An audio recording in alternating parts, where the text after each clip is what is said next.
Welcome, dear listeners, to the shadows of another night.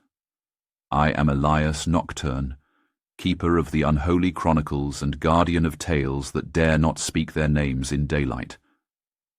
Tonight, we delve into a particularly disturbing account I discovered within these ancient pages, a story of ambition, plague, and the terrible price of defying death itself.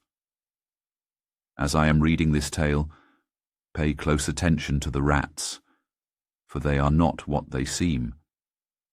And perhaps, if you listen carefully enough, you might hear their scratching beneath your own floorboards. The Physician's Burden, a Gothic tale of plague and perdition. The rats came first. They writhed through London's sewers in an unstoppable tide of fur and teeth, their squeals echoing off stone walls like the damned souls of purgatory. I observed them from my laboratory window, watching as they emerged from the gutters in ever-increasing numbers. Even through the thick glass, I could hear their incessant scratching. As a physician of some renown, I should have recognized the harbinger.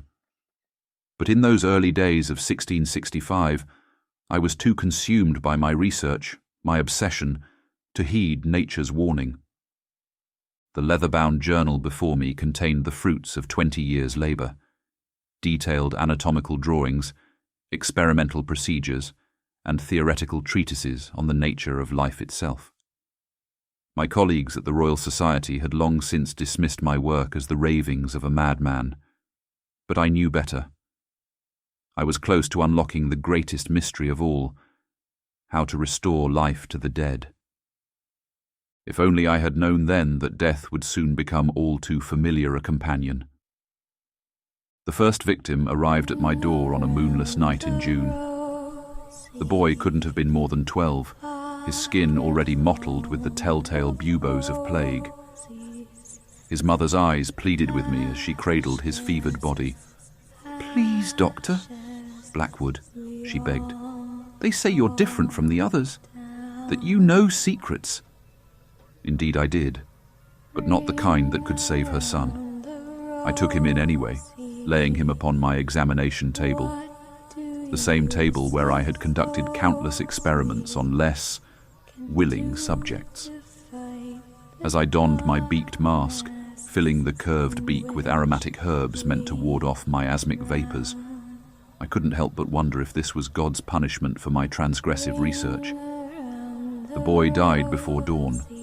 He was only the first. Soon my townhouse on Cheapside became a way station for the dying. I worked tirelessly, testing every treatment I knew, both conventional and experimental. Bloodletting, poultices, tinctures of herbs, and more arcane remedies drawn from my forbidden research. Nothing seemed to stay death's hand.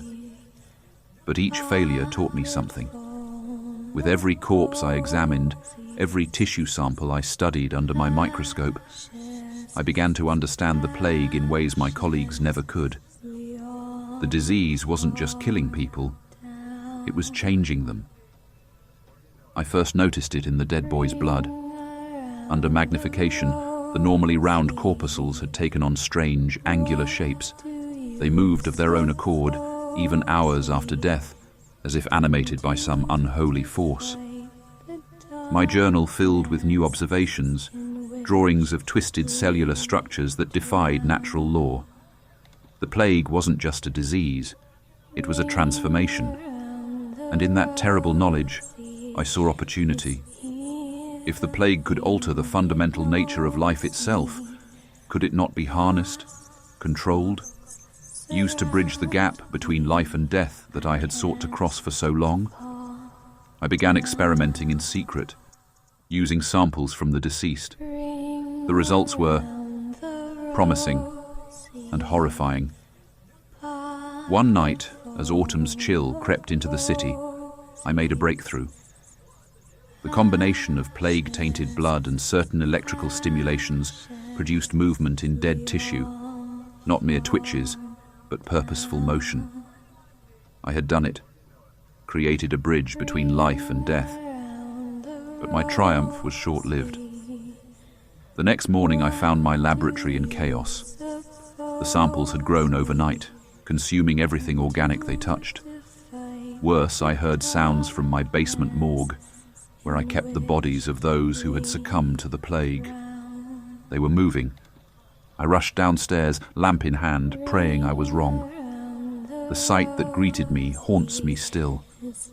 Dozens of plague victims, their bodies twisted and malformed, animated by the same force I had unleashed in my experiments. They turned to me with milky eyes, reaching with blackened fingers. I barely escaped with my life, sealing the basement door behind me, but I knew it wouldn't hold them for long. The infection was spreading, not just through my specimens, but through all the plague victims in London. My research had somehow accelerated the disease's transformative properties, creating something far worse than mere death. Now I sit in my study, writing this account as the sounds of chaos echo through London's streets. The plague victims are rising, changed by my hubris into something inhuman. The rats watch from the corners, their eyes gleaming with alien intelligence. I fear they were never carriers of the plague at all, but rather its architects, harbingers of a transformation that will remake humanity in its own twisted image. To whoever finds this journal, I beg you, destroy my research. The barrier between life and death exists for a reason. Some mysteries are better left unexplored, but I know it's too late. The change has begun, and it cannot be stopped. Even now I feel the fever taking hold, the buboes swelling beneath my skin. Soon I will join my creations in the basement. God forgive me for what I've unleashed. Dr. Jonathan Blackwood, London, 1665. The preceding manuscript was discovered in 1894 during renovations of a townhouse in London's Cheapside district. Curiously, no historical record exists of a doctor, Jonathan Blackwood, nor of any similar events during the Great Plague of 1665. The basement of the townhouse was found to be sealed with heavy iron doors, though modern construction crews were unable to breach them. Some say that on quiet nights, sounds can still be heard emanating from behind those doors, and the rats in that part of London seem different from their brethren elsewhere in the city.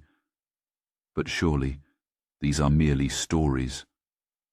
If you enjoyed this tale of Gothic horror, don't forget to like, subscribe, and hit the notification bell to catch more spine-chilling stories from Unholy Tales. Leave a comment below with your theories about Dr. Blackwood's fate, and share this video with fellow horror enthusiasts who appreciate a dark historical twist. Join us next week for another journey into the shadows of history, where truth and terror intertwine. Until then, remember, some doors are better left sealed, and some knowledge is better left buried in the past. This has been Unholy Tales. Sweet dreams, if you dare.